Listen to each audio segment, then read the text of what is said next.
I want winners. I want people that want to win. You play to win the game. You don't play to just play it. You got to put your money where your mouth is, Pete.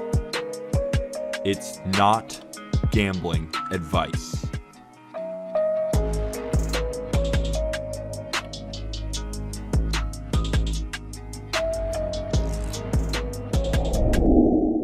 One day away from opening day. Those words are beautiful. It is Wednesday, April 6th. Welcome to Not Gambling Advice. That's Colby Olson. I'm Peter Apple. And today we are ranking our top 10 teams for this upcoming season, the old classic power rankings. And then we're going into the World Series. We're going to give you our best bet, our value pick, and a team to stay away from. Colby, how excited are you for opening day? Because I almost can't bear it.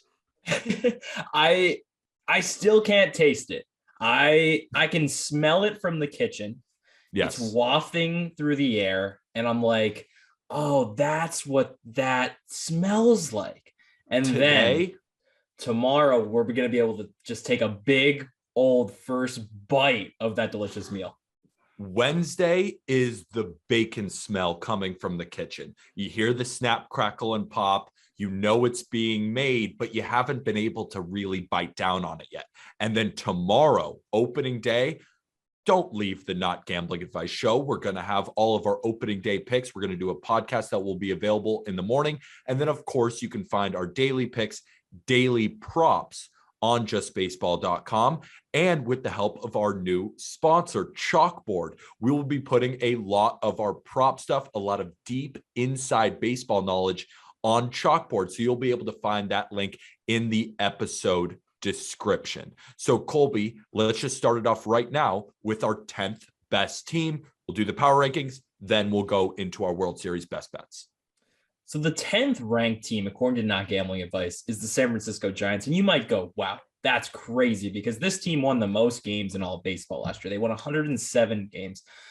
But let's not pretend like they were the best team in baseball last year. And they're definitely not the best team in baseball this year. But I think coming in at 10 is a good spot for this team who, they lost Buster Posey. They're going to lose Evan Longoria for, a good amount of this season. And it's fair to assume that they're going to see some regression in a lot of different ways, right? Brandon Belt was on a tear of all tears last year. He hit close to 30 bombs and like 350 plate appearances. Where I do see this team just completely performing well is in their pitching staff, right? I think they're somewhat of a Brewers light where they're just 5 deep with Logan Webb is going to have an ERA below 3.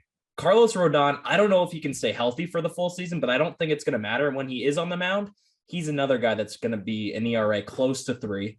And then behind that, Anthony Desclafani, you have Alex Wood, Alex Cobb, all 3 of those guys are going to have ERAs in the 3s. So the lineup might have a little bit of trouble getting it done, but they're going to keep every game close. This team's going to be an 85-90 win team. I agree. I have them pegged at 88 wins going forward for next year. I'm higher on the Giants than a lot of people are at Just Baseball. And I've learned through gambling, I've learned through watching the Giants that you just can never keep them out. They have a great manager in Gabe Kapler. They have a great pitching rotation, like you said. They have one of the best bullpens in the sport. And they have a lineup that is not crazy top heavy. There's not a lot of stars that shine, right? You don't have the Buster Posey of old. Now you have Joey Bart as the rookie catcher. But from 1 to 12, they can platoon. They can make it so they have the best matchups on a day-to-day basis, because you look at their bench of Kirk Casale, Mauricio Dubon, Austin Slater. They just have guys that then you could piece in, as well as the addition of Jock Peterson, which I really do like. Overall, I think the Giants are going to be a formidable favorite in the AL West. I think they have a shot to at least compete with the Dodgers, but the Dodgers will eventually blow them out. And that's why they're at number 10 on our list. So number 9 on our list is the New York Yankees. You say that the Yankees didn't have a great offseason, and I say that they are a better team than they were last year. And I thought they did have a good offseason. It wasn't the normal. They signed the big fish in the free agency market, but it was a good offseason. May I remind you, Yankee fans, last year, Jay Bruce was the starting first baseman. Gio Urshela was the starting third baseman. In the outfield, you had the combination of Clint Frazier, Aaron Hicks, Mike Tauchman, Brett Gardner, and Aaron Judge. Now you have Joey Gallo in the outfield, a healthy Stanton, Anthony Rizzo at first base, Josh Donaldson at third base. You tell me the catching situation, I'll tell you I'd rather have Kyle Higashioka and Jose Trevino than combinations of Gary Sanchez. Isaiah Kiner-Falefa will give them a better shortstop than Glaber did last year, giving Glaber more time to adjust to second base, the better position for him. The rotation is pretty loaded at the top with Garrett Cole and Luis Severino if he stays healthy. Then you have guys like Nestor Cortez, Jameson Taillon, and the always reliable Jordan Montgomery, filled in with one of the best bullpens in the sport. This team could be way better than number 9, and I think their floor is still a top 10 team. I think this team is better than a lot of people are giving them credit for. Yeah, I think the Yankees are better than the number 9 ranked team, but I think it's hard to rank them above that right now and just till they answer some of the questions that a lot of people have, right, Peter? And you're a Yankees fan, you understand it better than most, right? Kyle Higashioka should not be a starting catcher right now in baseball. He has not proven that he can get it done at the plate for a full year, but they do have the depth. Also, you mentioned Jay Bruce, and I just wanted to bring that up real quick because last year he hit 118 in 39 plate appearances. That was laughable. But this lineup will bang, man. I mean, Joey Gallo is not going to hit 175 this year. I can guarantee you that. Health is going to be what this team lives and dies by, like they always do, right? Their pitching staff, Luis Severino is the 3-4 guy. Jordan Montgomery, can he be a number 2? I think he has a good floor of being a number 3, but, can this team get solid production? Because I think they're going to have to get solid production from 7 different starters this year, which I think they can do. Agreed. And they have the depth as well because they have guys like Luis Heel and Devi Garcia, 2 of their top pitching prospects. Another guy, Clark Schmidt. They have Mike King, Domingo Herman coming back from injury as well. That's going to be a couple of months. They won't have him right away, but that's someone who will work his way maybe into the rotation, maybe in a bullpen type role. But I think overall, this team is better than they were last year. And this team won 92 games last year. Like a lot of people are sleeping on this Yankee team, which is weird and almost seems impossible for a Yankee team to be slept on. But I mean, I even gave you, we talked about these power rankings before, and I had the Yankees at 9 originally because they just have to earn it. They lost in the wild card game last year.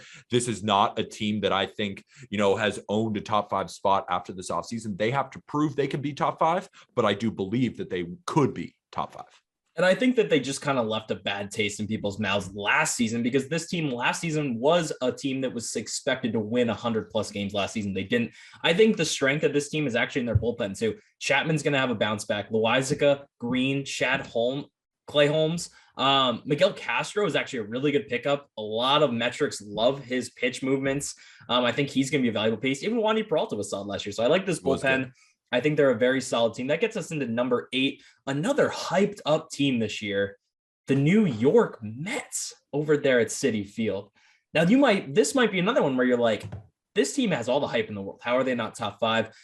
This team just for me has way too many pitching concerns right now. Jacob deGrom has a scap issue in his back, which he's dealt with, for the past 2 seasons. And I would be shocked if he pitches more than 60 to 80 innings at this point. And then beyond that, Scherzer's dealing with some stuff. He's not a spring chicken anymore. So it's fair to question, are the injuries finally getting to Max Scherzer as he ages, which I'm not going to say 100% for sure yet, but I don't think you're going to get 200 innings out of him this year. Then beyond that, you have Taijuan Walker. I like a bounce back from Cookie Carrasco, but the pitching depth of this Mets team is what is keeping them from being a top 5 team and a real shot at being a World Series contender. Because I love a bounce back for the Mets offense. And talk about this Mets offense. I just want to go through the lineup name by name so you can understand and really appreciate how loaded this lineup is. Leading off, Brandon Nimmo. On base machine, could be a guy who hits close to 300. And he's a good defender in center field. Just a good, really good all-around player. Starling Marte, phenomenal all-around player when he's right. Led the league in stolen bases last year.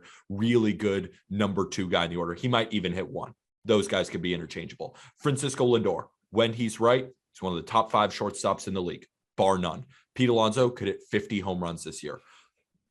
You're going to laugh about Robinson Cano. I don't know if he's going to hit fifth, but right now he's slotted on Fangraphs' roster resource as the DH. Had a great 2020. He really did. Go look at the numbers. 2020 Robinson Cano was excellent. He can at least provide some pop in the lineup.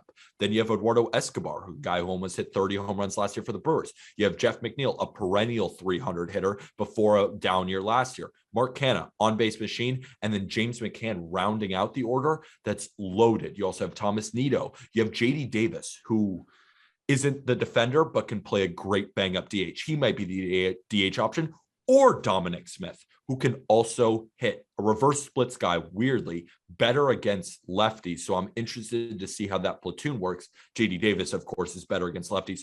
So is Dom Smith. Could there be a deal there? The bullpen is not too shabby. Edwin Diaz, Trevor May, Adam Ottavino, Seth Lugo. Those are four solid guys. And the guy that they got back from Miguel Castro is Joely Rodriguez, who's not great, but he's a good fifth option in a bullpen. They're not going to rely on him for huge innings. He's going to be a lefty guy. He's going to be a guy who comes in maybe in the fifth inning. And a guy that you forgot to mention in the starting pitching segment is Chris Bassett, who has been phenomenal now for years. Like since 2017, his ERA is in the threes. So Max Scherzer is not going to be hurt for that long. Jacob deGrom will be back in 6 to 8 weeks. Overall, this Mets team is going to be a formidable force in the NL in 2022. I think force. I still just worry that this team by July, like the Mets always do, they're gonna be starting Dom Smith in left field, and they're gonna be starting, the guys that they should not be starting by July. So that's my only worry with the Mets. Tread lightly.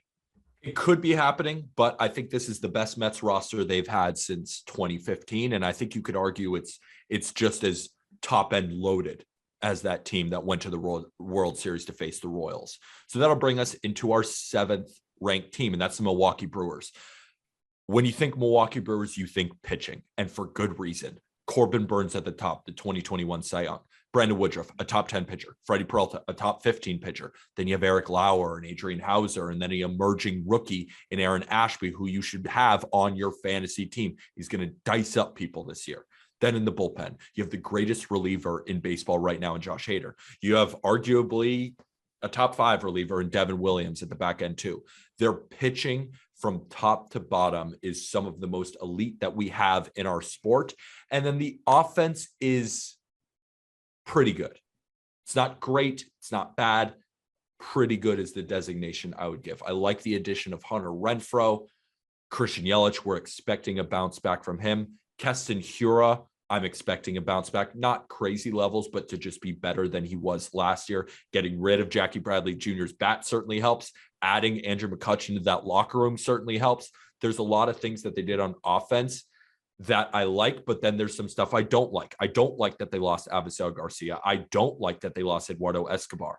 This team is going to be somewhat of a struggle to score runs, but their pitching is going to shut you down, and they still should be over 90 games in 2022. Yeah, I don't think this team is a team that can go on to win the World Series, but I think they're going to be a really, really legit regular season contender. If Yelich can get right back to where he was, being a 125, 130 WRC plus guy, this team is tremendously better. They finished in the bottom third in WRC plus last year. They had a 91 WRC plus, but there are a lot of teams that hit below average. The Mariners had a 94 WRC plus. If they can get to a 96 and 97 WRC plus, this team actually could be a top 4 team just with how good their pitching is. So I would say their floor is so high because they're pitching. And if they can just have 2 to 3 guys that have breakout seasons that we weren't expecting, then I think this team really is, a top 5 team in the league. Because they really don't have a bad hitter in their lineup, right? Like even down the line, their 9 hitter is Jace Peterson, who's, he's not going to wow anybody, but he's not a bad 9 hitter. And then like they're 6, 7, 8, Rowdy Tellez, Hunter Renfroe, Omar Narvaez. That's not too bad. It's just not top heavy because the only bat I'm afraid of in this lineup is Christian Yelich, if he's right, and Willy Adames, who was a great addition from them for the Rays. Now he's going to be a full year of starting shortstop for the Brew Crew. Colton Wong is still a great defender, but just the bat is fine. The bat's fine. There's a lot of fine hitters like Lorenzo Cain, McCutchen, Rowdy Tellez, a bunch of fine hitters, but they'll be able to cheat their way to a couple 2-1 wins because their pitching is just so incredibly elite. And I think to your World Series point, because we're going to talk about later, I think they have a shot if all of their pitchers stay healthy and Yelich has a bounce back season. Then I think they could be a perennial World Series favorite. I just, at this stage of seeing sample sizes over the last 5 years, it takes home run power to win the World Series in the playoffs. Like, you need to be able to dominate an offense to take over a series. It really did used to be, yeah, we're going to go out there and shut them out, for 9 innings to win a World Series. But in the playoffs these days, you need to be down 4 runs and have the ability to come back into games. And that's really why the Red Sox snuck in on everybody last year, because they got hot in the playoffs and they were able to, overcome giving up 5, 6, 7 runs and beat a team 9-7 in the playoffs. I mean, that's what we're seeing these days. And that's how you win a series. And that's how you win a World Series like the Atlanta Braves. Not only did you have that type of pitching that could shut down an offense, but then you had the offense to back it up, that they could, if they were down 4, they could battle back. Looking at this Brewers lineup compared to that Braves lineup, it's night and day. The Braves was just simply better. And we're going to talk about the Braves very high up on our power rankings. So now it gives us to number 6. I think we're kind of entering a new tier here, in my opinion. It's the Chicago White Sox here at number 6. This team finished 4th in WRC plus on offense last year. They finished 5th in team ERA. And I think this lineup only got better, right? They just acquired AJ Pollock from the Dodgers, which I think is a great deal. Pollock, is not going to play every single day. But when he does play, he's going to be a guy that has a 125, a 130 WRC plus at this stage in his career. He's a super advanced hitter. They're getting Luis Robert back for a full year. He has MVP caliber potential. And then even Eloy Jimenez. I mean, Eloy Jimenez only had 250 plate appearances last year. He's going to get a full year. He's a 40, 45, home run power dude. I think this lineup could potentially be second best in the league behind the Dodgers. And, if this bullpen can handle things, Liam Hendricks, Aaron Bummer, Kendall Graveman is a very, very, very good top 3. Behind that, Jose Ruiz, Reynaldo Lopez, Joe Kelly, who I like, but those are kind of shaky. So losing Kimbrel does hurt them a little, but Kimbrel can't pitch outside the 9th inning anyway. So I really like the Chicago White Sox as another regular season team. I'm just not sure that this bullpen will be able to hang together a full season of being really, really good. And it may seem a bit jarring to see the White Sox at 6 because you look at a bunch of power rankings and you'd see them in the top 3, maybe even the top 4. We just dropped them a little bit. Lance Lynn is out a couple of months to start the season. 60% of their starts this year will be Michael Kopech, who is not a rookie. You've seen him plenty of times in the bullpen for the White Sox, especially last year, but doesn't have a ton of starting experience. Can he be pushed out to 5-6 innings? Dallas Keuchel, who was one of the worst pitchers last year. And one of the few pitchers that was worse than him is Vince Velasquez, who's now slated to be the 5 in the rotation. They lost Garrett Crochet in the bullpen, who was their lefty flamethrower rookie out of Tennessee, who's just been blowing 102 since he could get out of a crib. And now he's gone. And also the bad thing about Garrett Crochet is that we saw in spring training, the velocity was dipping. He was 96 to 97 instead of the normal high 90s into the 100. So without Lance Lynn to start the year, without a couple bullpen guys, Andrew Vaughn is also a little bit banged up. Their offense is going to destroy teams, but this is not the definitive top 3, top 4 team that they were maybe even a week or 2 ago. If Lance Lynn is healthy, this team is really, really good. I think really Michael good. Kopech, you love Shane Baz, right? And I love Shane Baz too. I think Michael Kopech is in that same space as Shane Baz, where they're both about to prove themselves this year as being top 35 pitchers.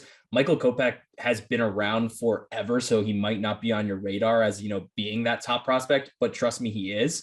And he was filthy out of the bullpen last year. I think he had an ERA, 2.5 or something, and his expected stats were even better than that. I think he can put together an ERA in the low 3s as a starter. But yeah, pitching is a question here. I compare, instead of Shane Baz, because Shane Baz, I don't think will ever be a bullpen guy. I compare him closer to Tanner Houck. Just electric arms in the bullpen, not in terms of stuff, but in terms Peter, of none development. Of those, Tanner Houck isn't a bullpenner. I know that, but he was a bullpenner. He threw 6 innings yesterday and struck out 7. I'm saying he was a bullpen arm. That's what I'm saying. The I get you. development of two bullpen But what guys I'm who are saying, used primarily and now moving before you into the move on, rotation. just let me clarify. I'm saying that Boz, if the Rays had handled, Boz's development the same way that they handled Kopech's, where they just kind of needed that bullpen arm last year, so they put him in the bullpen, even though he is a starter. I think they are kind of similar as pitchers. Like their pitch mix is the same, high 90s stuff. Yeah, even similar long blonde hair. So let's talk about our fifth team on the power rankings. That's the Houston Astros, people. Houston Astros, they made it to the World Series last year and lost in 6 to the Atlanta Braves. And they took a few tiny steps back, but some steps forward. The few steps back, of course, you're losing Carlos Correa, the Platinum Glove Award winner. He is now a Minnesota Twin. You're also losing Lance McCullers Jr. for the first, month and a half. You won't have him the full season, if we're being honest. This guy can never stay healthy. Yeah, I mean, we're not ready to go there, but at least that's the timetable right now. And I wouldn't be shocked if he didn't give us many innings this year. But the great thing is that the Astros are covered on the mound. You got a Verlander coming back. Justin Verlander is coming back to the Astros rotation to lead it. Framber Valdez really proved that he's a very good arm in baseball. So did Luis Garcia. You have Christian Javier as the excellent swingman. You have guys like Jose Urquidy as well. And then when Lance McCullers Jr. comes back, that's a formidable rotation. But let's talk about the offense, because it might be still the best in baseball. You have an emerging MVP in Kyle Tucker. You frankly have an emerging MVP in Yordan Alvarez if he played a position. That's how good the 100%. 100%. Yeah, I think he can still win it. That's how good the bat is. Like, that's how much we love it. And then you just go down the lineup. There's just so many incredible hitters. Jose Altuve, Michael Brantley. I mean, I could go on. Alex Bregman, Yuli Gurriel, everyone on their team rakes, and they have a great defensive catcher in Maldonado. This team led baseball in WRC Plus last year with a 116. This team led baseball in WRC Plus last year. They're going to hit again. They're going to pitch again. And you're going to see them in the ALDS, ALCS, and possibly even the World Series next year, because I think the two teams above them in the American League, it's pretty razor thin, in my opinion. Like, you could flip-flop all these 3 American League teams any way you want. This is just how we decided to rank them. Yeah, man, I still love this team. And love them. It's beyond how good they are on the field. It's just that if they do come into a pinch where guys are getting hurt and they need to acquire talent, they always find a way to do it. They always find a way to acquire guys that nobody else appreciates. And then before you know it, they're out of their bullpen throwing gyro cutters or something like Phil Maton. Like, they did that last year with Phil Maton, and he was amazing in the playoffs. So I always expect them to do stuff like that, just like the Rays. You always need to appreciate these smart teams. Now that brings us to number 4, a team that was not number 4 last year and probably was not even in the top 10, right? They didn't make the playoffs.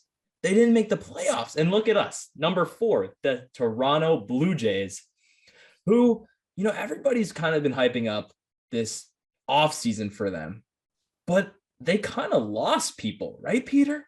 Thank you. Right? Thank you. They lost Marcus Semien, a top 3 MVP finisher. They lost the Cy Young Award winner. Did this team get an A offseason? Probably. They crushed it. We even gave them an A- because of the losses there. But you add a healthy George Springer. I mean, I'll let you continue with the Blue Jays, but really, they're going to be really good again. But I think there is that little bit there of, you did lose some incredible players.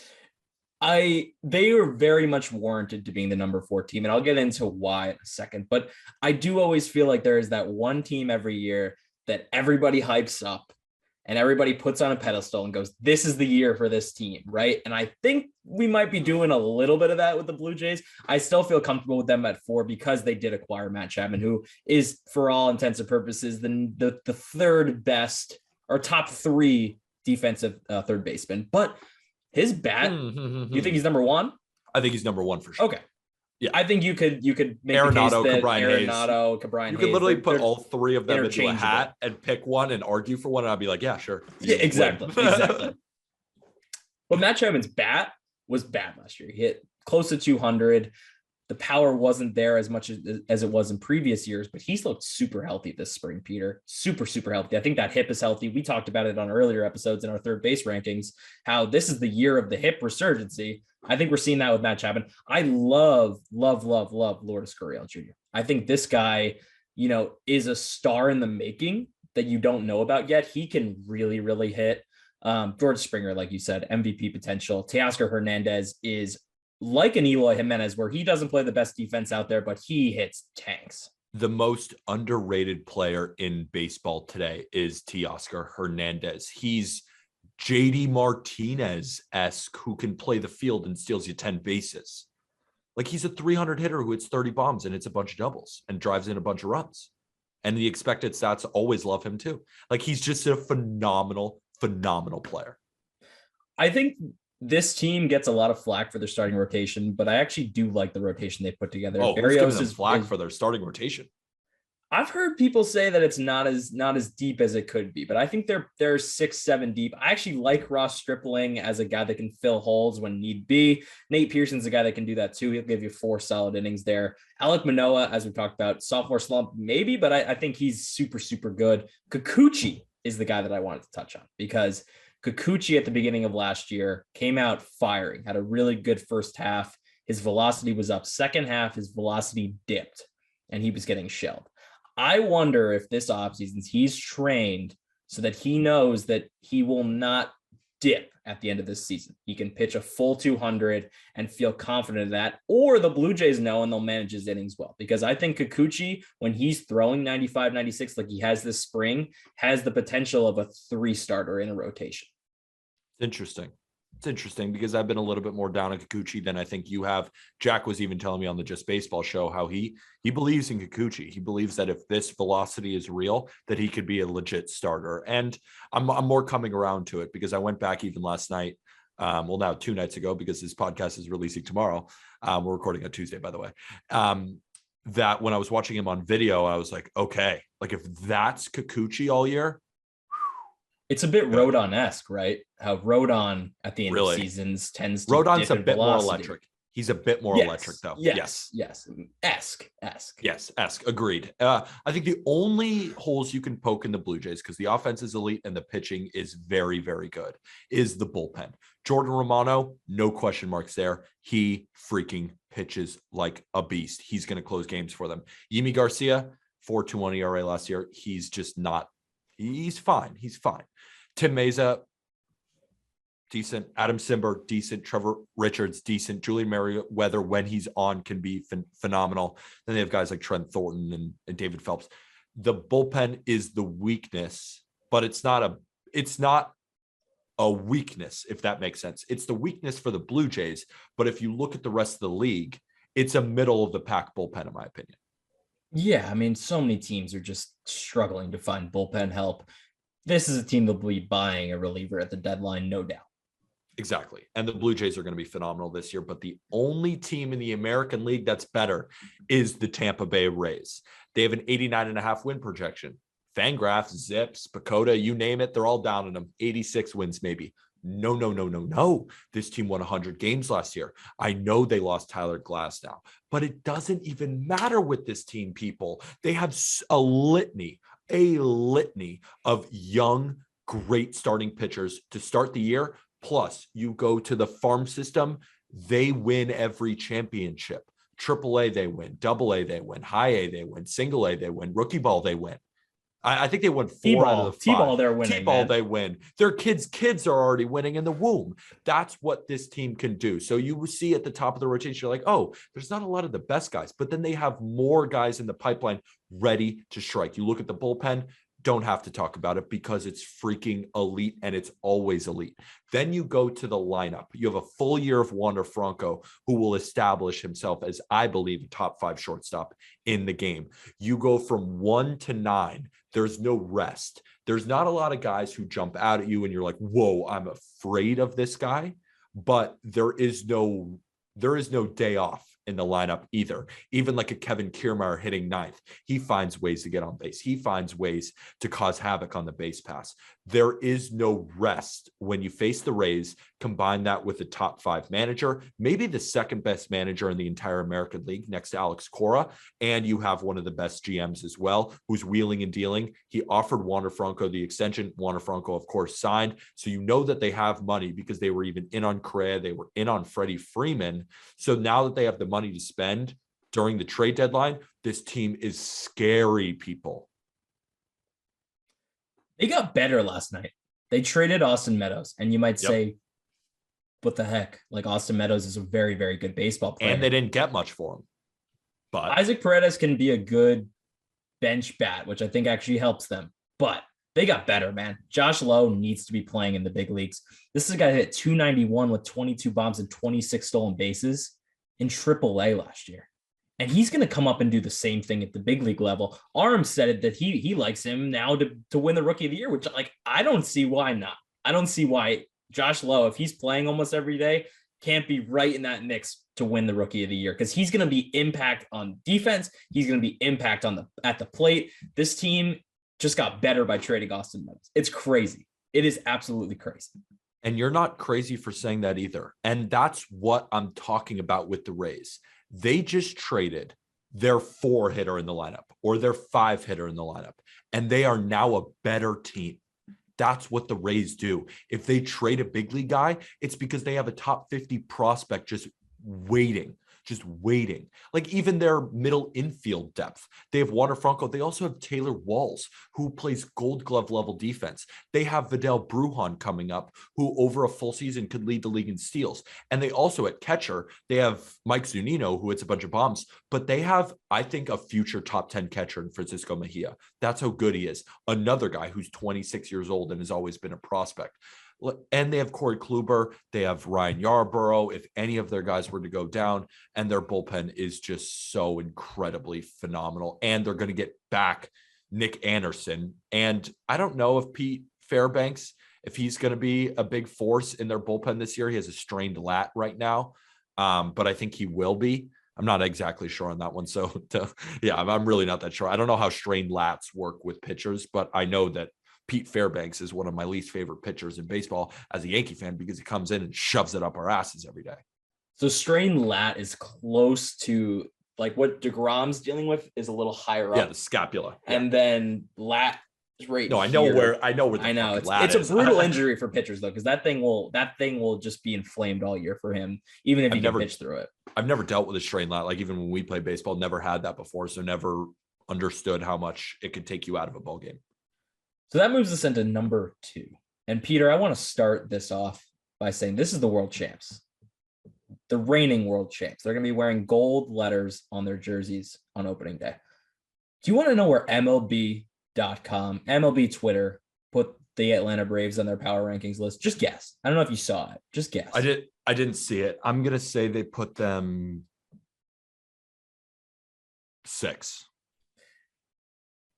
That would be, you were probably like 6. That's pretty low. They put him at 8. Oh, Peter. My God. What are we doing, people? What are we doing? I mean, this team, if you can say that there's question marks about Ronald Acuna Jr. coming back, but guess what? This team won the World Series without Ronald Acuna Jr. in their lineup. And he's going to come back in May. And will he be as good as a fully healthy Ronald Acuna Jr., a fully rehabbed Ronald Acuna Jr.? Maybe not, but I think he'll be 80 to 90% of it. And this team all around the board is amazing. Austin Riley is an amazing hitter. Dansby Swanson is a super, super solid guy who hit 25, close to 30 home runs last year. Ozzie Albies, amazing across the board. This team doesn't have many holes, and they got Matt Olson. You would say Freddie Freeman's off to LA, right? Matt Olson, at the plate is pretty much as good as Freddie Freeman, which is kind of crazy to say, but I don't think it's crazy to say. Pitching staff wise, right, they're going to have to get valuable innings from the back half of this rotation, but it's super, super deep, right? This is 7 deep. You have Max Fried, who's going to put up a Cy Young season, I think. Charlie Morton always provides value. Ian Anderson, Huascar Ynoa, Mike Soroka are the question marks here, right? Because Ian Anderson's a question mark?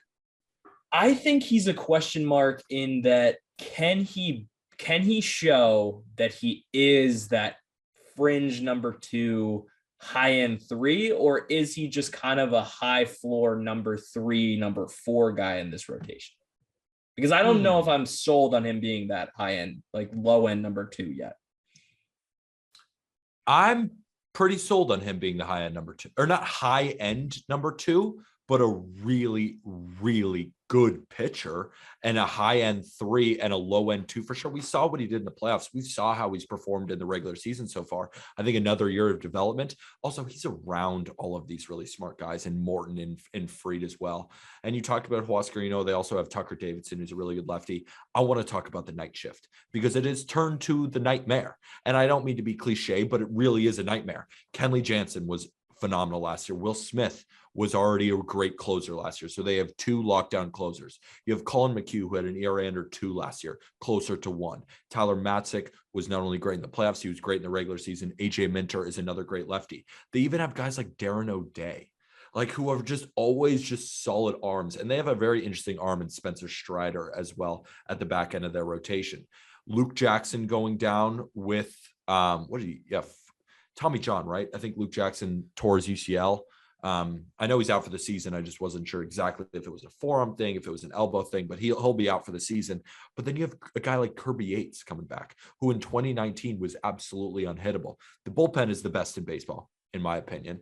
And the offense is top 5 in baseball. And the rotation is arguably top 5 in baseball. There is no way you can tell me that this team, coached by Snicker, GM'd by Anthopoulos, is any shred even below 2. If I see them at 3, I'm pissed off. They are no doubt the second best team. Yeah, the bullpen's the best in baseball, no doubt. I think the rotation is really the only question mark of how high end it can be, but I think it has a super good floor because it's super deep. And don't sleep on this team being able to go get guys at the deadline either. Nope. They are elite of the elite. So the number 1 team in baseball, you know it, I know it, we all know it. And Dodger fans, you're going to be really happy. The rest of the league is not, because what the Dodgers have done is created an absolute super team. That's really what they did. They were a super team last year, and they're a super team again. Let me read you the lineup, people. Mookie Betts leading off. Freddie Freeman hitting second, playing first base.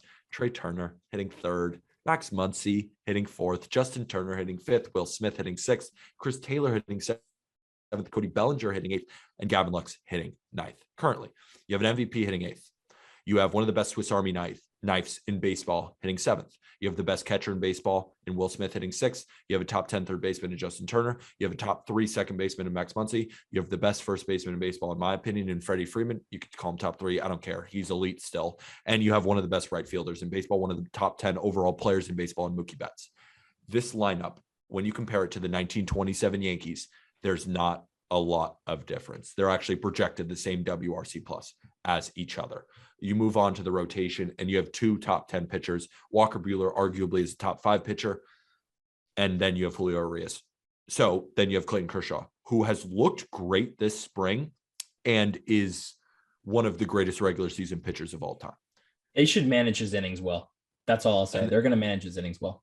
And they will. And you know they will. And the great thing about the Dodgers, too, we could talk all about the roster, but they have great prospects. They have one of the best farm systems. I know that's just terrible to hear if you're not a Dodgers fan, and it's amazing to hear if you are. You have reinforcements coming on the way, and a Ryan Pepiot possibly as a pitcher. Miguel Vargas has taken just so many steps up that he could possibly play some third base now for the Dodgers. And Miguel Vargas, when he's on, his swing looks like A-Rod. Like that's what Jack described his swing as. He's an elite prospect. Then the bullpen was somewhat of a question mark. Not really, and now it's absolutely not a question mark. They have Craig Kimbrell and Blake Trinan.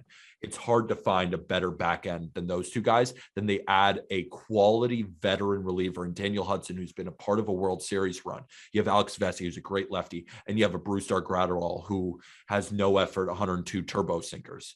And then you have Justin Brule, Victor Gonzalez. This team is so loaded and should be the number 1 team in all of baseball. So last night, instead of watching the national championship for the first half, I decided to turn on Dodgers Angels because that's what I care about more than the national championship at this point. Nice. Andrew Friedman was on for a full 2 innings in the booth, which was awesome to see. I mean, I haven't heard him speak much. This guy is awesome and like down to earth, super candid, willing to give super long responses. And he was talking about the Craig Kimbrell trade. And he was saying, we didn't necessarily want to give up Pollock, but we felt that right now to acquire a reliever right now was more valuable for this team, but also at the trade deadline in July, if we do need a bat, they felt that it will be easier to acquire a bat than it will be to acquire a high-end reliever for the price. So this team is not done acquiring people. I could see them go out and acquire Frankie Montas. They might go out and acquire a high-end bat midseason like they've done with Manny Machado, with Trey Turner, with seemingly every year they acquire a high-end bat. Peter, though, are we sure this team's not going to come in last place? They're 4-9 right now in spring training, worst in the Cactus League. That I don't know, man. I don't know.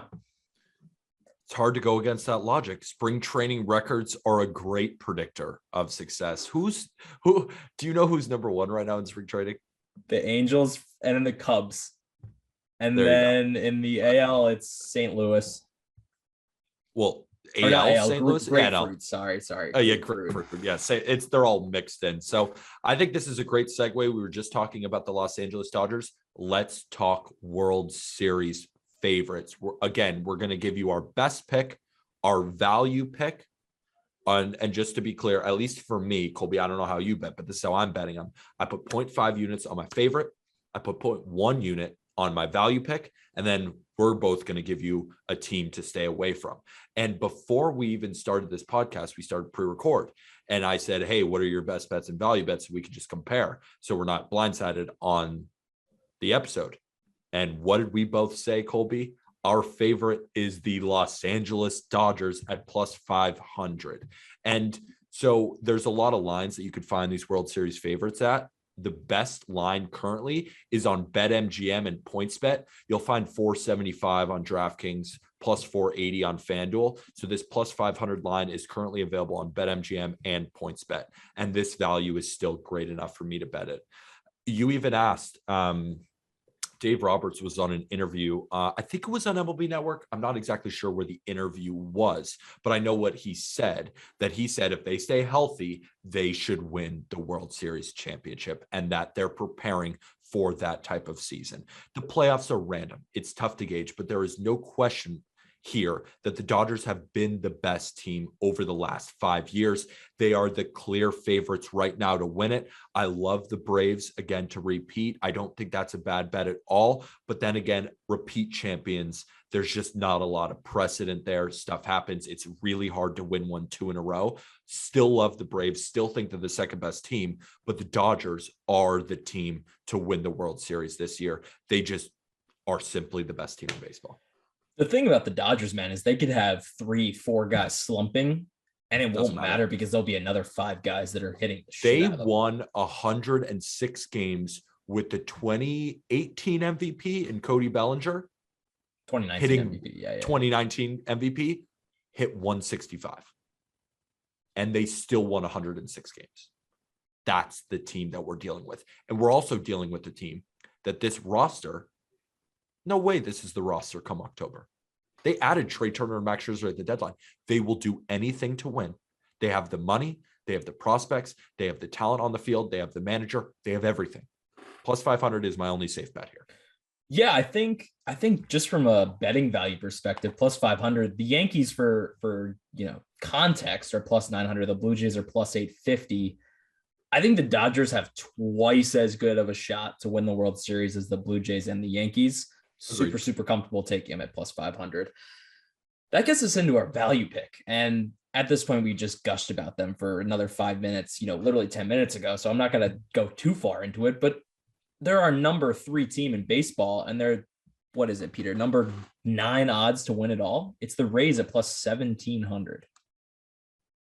Rays at plus 1,700. So on BetMGM, you're going to get them at plus 1,400. On Caesars, plus 15. On FanDuel, you're going to find them at plus 1,600. The bet to make is on DraftKings at plus 1,700. And oh my God, what a value. They are not the 9th best team, but it should be noted that the Rays have not had a ton of playoff experience so far. They've been bounced or through a couple of playoff rounds. luck. Yeah, I would say. playoff luck so far, but they just haven't had like this isn't a team who's consistently been back to the World Series. I know they made it in 2020, but that was a COVID shortened year. Then again, the Dodgers won it in 2020, and that was a COVID shortened year. So if you're going to ding the Rays, we got to ding the Dodgers as well. But this isn't a team that is routinely like the Astros, like always in the ALCS, always, but for their value, considering how still as much of a good team that they are, this could be the year that they end up winning it, considering the American League, at least the teams at the top, like the Astros aren't quite as good.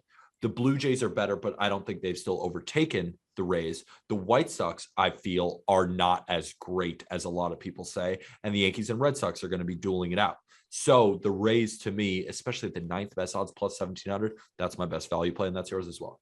Yeah, I think what I'm going to talk about here is that winning the World Series is a very different conversation than being the best team in the league, right? The Blue Jays and the Yankees might finish with a better record than the Rays in the regular season, and it won't matter because there is something to be said about building a team to win a World Series. Like the Brewers, like we said, right? They're pitching dominant, and you need to have an insane lineup to go and win a World Series. The Braves proved that you need to have an insanely deep pitching staff to go and win a World Series because games will go into extra innings. Crazy things like that happen. And when Luis Patino is a guy that you're slotting in as your 7th starter, you can move around and do a lot of creative things with your pitching staff. And that's what I love from the Rays. They have so much flexibility with how they can deploy guys. And that bodes super, super well for a playoff run. Absolutely. So we think it's going to be Dodgers versus Rays. That would be the a World Series. hell of a series. That would be a hell of a series. I hope for the sake of this baseball season, after going through the BS of a lockout, we get gifted that because it would be beautiful.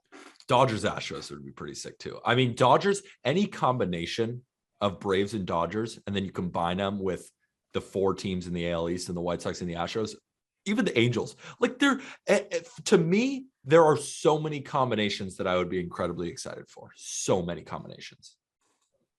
Plus 3,500 on the Angels looks juicy to me, but then again, I don't think they have the pitching depth. I mean, I do believe this is the Angels' year, but I don't believe that they'll win a World Series. And so we're talking a bunch about the American League. We're talking a bunch about matchups, and a matchup that I don't think is going to happen. And I think you should stay away from this team is the Chicago White Sox, because the Chicago White Sox currently have the 6th best odds to win the World Series. And the Chicago White Sox are 6th in our power rankings. The Chicago White Sox, as currently constructed, I don't think have enough to win the World Series. I think they won't be better than the Astros when it's all said and done. I think they're going to compete with the Yankees, and I think the Blue Jays and the Rays are going to be better than them as well. And when you have the 6th best odds, I just don't think that they really have a shot.